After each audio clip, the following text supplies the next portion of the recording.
ভারতের গঙ্গার পাড়ে আসলে আপনি এরকম শত দেবদেবীর প্রতিকৃতি দেখতে পাবেন। আমরা সম্প্রতি ঘুরে আসলাম ঋষিকেশ। ঋষিকেশে অবস্থিত উত্তরাখণ্ড প্রদেশে ভারতের। আর পুরো উত্তরাখণ্ডকে বলা হয় ল্যান্ড অফ গডস।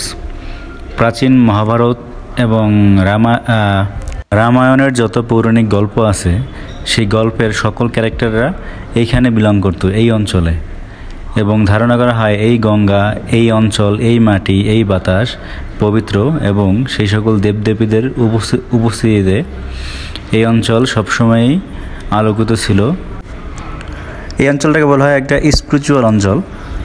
এখানে আসলে পরেই আপনার ফিলিংসটা অন্যরকম হয়ে যাবে। আপনি দেখতে পাবেন চারদিকে দেবদেবীদের প্রতিকৃতি এবং দেবদেবীদের দেখা যায় সেই প্রাচীন কালচার এবং হাজারো সাধু সন্ন্যাসী যারা সেই প্রাচীন বেশ এখনও ক্যারি করে এখানে সেখানে পড়ে আছে।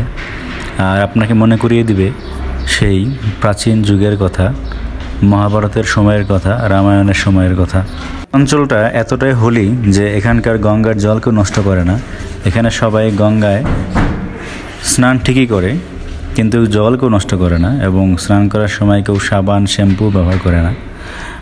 প্রতিদিনকার সন্ধ্যা আরতি এখানকার একটি ঐতিহ্য।